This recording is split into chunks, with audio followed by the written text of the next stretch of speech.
Swastiastu, perkenalkan nama saya Amanda Trisliana Dwi yang merupakan dokter adaptasi Universitas Udayana. Pada video kali ini, saya akan menjelaskan mengenai general anesthesia. Anestesi ada 3 macam, di mana yang pertama merupakan anestesi general yang memblokir nyeri dan membuat pasien dalam keadaan tidak sadar. Yang kedua yaitu anestesi regional, di mana anestesi tersebut memblokir nyeri pada area yang lebih besar seperti lengan, tungkai, kaki, atau abdomen. Yang ketiga yaitu adanya anestesi lokal, di mana memblokir nyeri pada area tubuh tertentu. Kriteria pemilihan anestesi ada 8, yaitu yang pertama yaitu merupakan umur, di mana umur ini bisa berperan penting, contohnya untuk pasien anak-anak yang biasanya tidak kooperatif dalam prosedur operasi, sehingga anestesi general yang lebih dipilih. Apabila pasien yang umurnya sudah dewasa, mungkin boleh diberikan lokal anestesi atau regional. Selanjutnya jenis kelamin. Jenis kelamin dapat dilihat apabila pasien wanita yang merasa tidak nyaman atau malu untuk dalam keadaan yang tidak berpakaian baju, maka akan memilih untuk memilih general anestesi.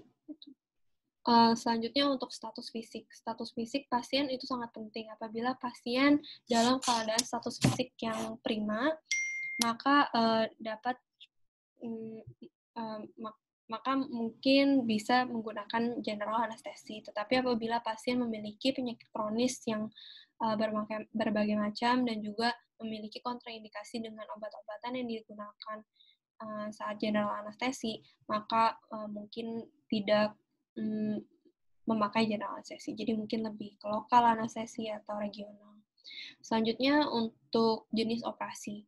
Nah, jenis operasinya ini juga mungkin dari posisi durasi operasinya itu berapa lama. Semakin lama mungkin pasien merasa mungkin tidak nyaman untuk berada di posisi tertentu, maka akan memiliki tendensi untuk bergerak. Sehingga semakin durasi semakin panjang, maka akan dipilih general anestesi.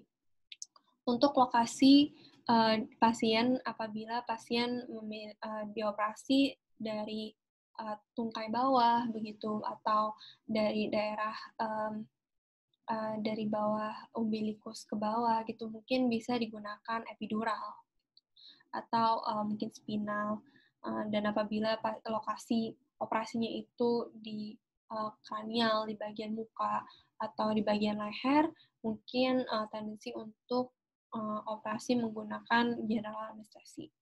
Untuk posisi operasi tersebut, mungkin untuk pasien yang supine lebih nyaman, sehingga dapat mempertahankan posisi dalam waktu yang lama. Tetapi pasien yang membungkuk atau terlungkup, maka mungkin tidak terlalu nyaman, maka akan diberikan general anestesi. Untuk manipulasi dari posisi pasien tersebut, semakin banyak manipulasi yang dibutuhkan, maka semakin membutuhkan general anestesi. Yang kelima yaitu keterampilan operator, yang keenam status rumah sakit, ketujuh fasilitas alat, dan juga yang terakhir permintaan pasien. Untuk trias general anestesi tersebut, ini ada 3, yaitu yang pertama analgesik. Jadi yang kita harus perhatikan itu ada 3, yaitu yang pertama analgesik, yang kedua sedasi dari pasien menurunkan refleks compensatory response, yang ketiga yaitu pelemas otot untuk membantu pemasukan intubasi atau LMA gitu. Untuk teknik anestesi umum, yang pertama dapat diberikan secara intravena, yaitu penyuntikan obat parenteral langsung ke pembuluh darah vena. Ini merupakan teknik yang paling sering digunakan. Yang kedua yaitu adalah teknik inhalasi, yaitu memberikan obat anestesi yang dalam bentuk gas atau cairan yang mudah menguap melalui alat atau mesin anestesi.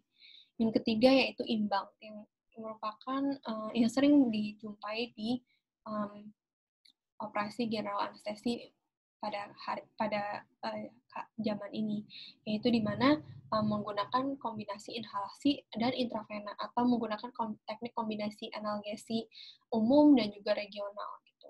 Bertujuan untuk mencapai trias anestesi yang optimal. Contohnya, untuk anestesi intravena sendiri itu pun dibagi lagi menjadi 3, di mana yang untuk klasik itu merupakan ada efek sedasi dan analgesik.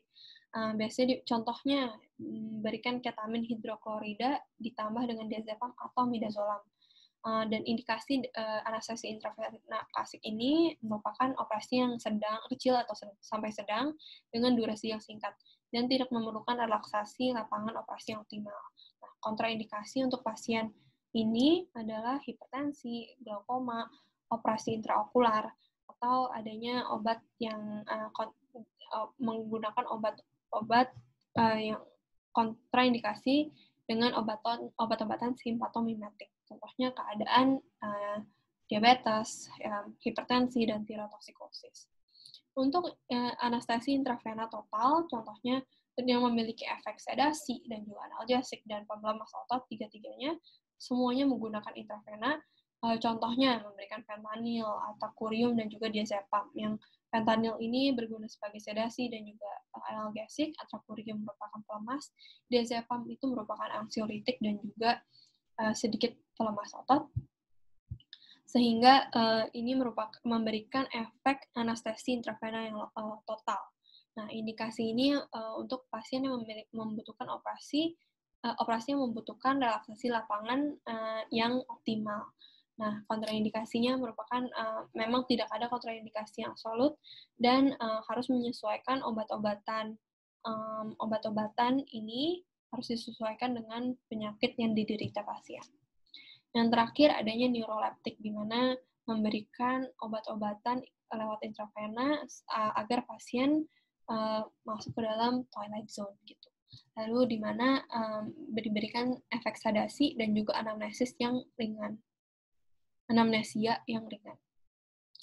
Jadi untuk hidrobenspiridol dan juga diberikan fentanyl atau morfin.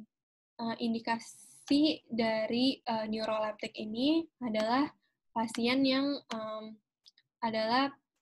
yang menggunakan diagnostik endoskopi seperti laryngoskopi, bronkoskopi, esofagoskopi, atau rektoskopi. Kontraindikasinya mungkin pasien yang mengalami Parkinson atau adanya riwayat PPOK, atau pasien yang masih kecil, bayi dan anak-anak.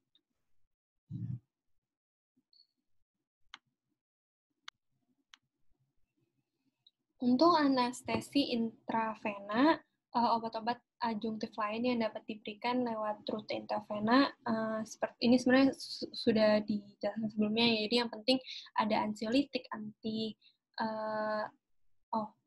obat-obat adjunktif yang dapat diberikan lewat rute intravena, yang lain adalah ansiolitik, anti-alergi, anti-emetik, PPI, antisimpatomimetik, dan anti-inflamatori. Untuk anestesi inhalasi, ada beberapa jenis seperti di sini, yaitu non-halogenated, yaitu nitrous oxide, dan juga halogenated seperti halotan, enfluran, isofluran, dan lain-lain. Nah, obat-obat ini memiliki efek-efek yang berbeda, yaitu yang pertama efek sedasi, analgetik, dan relaksasi otot. Untuk nitrous oxide ini hanya memiliki efek analgesik dan memiliki efek analgesik, dan untuk halotan yang halogenated, yang halotan, enfluran, isofluran, sulfuran, dan juga desfluran memiliki efek ketiganya.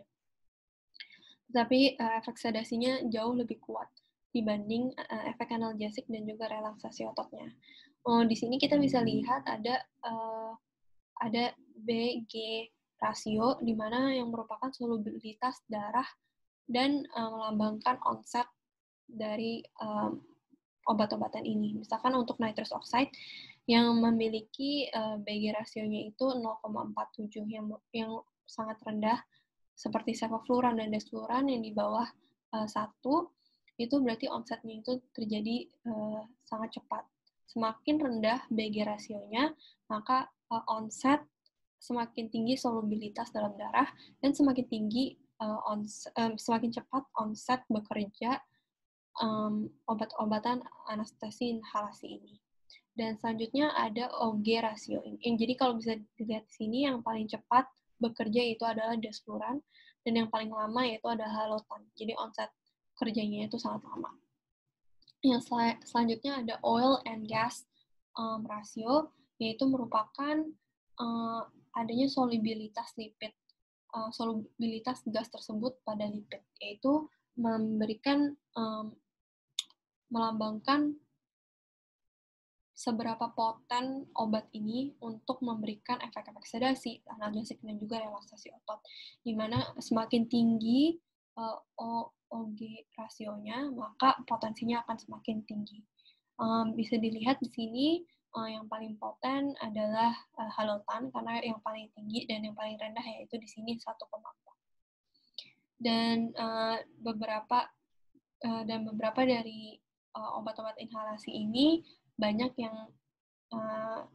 sudah tidak terlalu digunakan lagi, seperti enfluran, karena memiliki efek kejang hipertermi dan juga sebenarnya gasnya itu agak tidak ditoleransi karena bau gitu.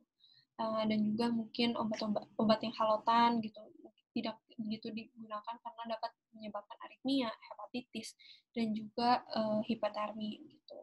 Nah, yang sering digunakan adalah nitrous oxide, sevofluran, ivofluran, dan juga terkadang desfluran. Jadi untuk obat-obatan anestesi inhalasi ini dapat diberikan hanya satu saja, atau bisa digunakan kombinasi obat.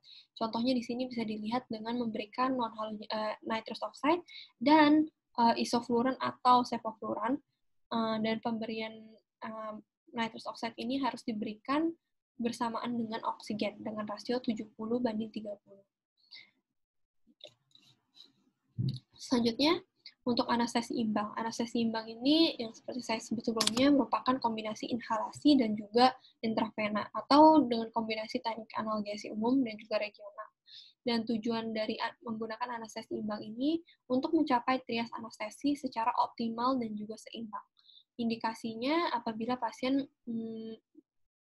mengalami operasi yang besar dan juga durasinya yang lama. Contohnya seperti prosedur craniotomi, torakotomi, laparotomi, atau operasi posisi yang tengkurap. Gitu. Contohnya untuk induksi dapat diberikan IV midazolam, IV atracurium, IV fentanyl, dan juga pemasangan epidural lain untuk manajemen postoperatif. Sedangkan pada intraoperatifnya untuk memaintain efek-efek anestesinya itu dapat diberikan inhalasi nitrous oxide atau sevofluran dengan oksigen, dan juga IV fentanyl, atracurium, dan juga dosis pemeliharaan. Untuk postoperatif itu sendiri dapat diberikan IV neostigmin dan atropin untuk mengembalikan efek kelumpuh otot atracurium. Matur suksma, sekian presentasi mengenai general anestesi dari saya. Semoga bermanfaat bagi semuanya. Matur suksma.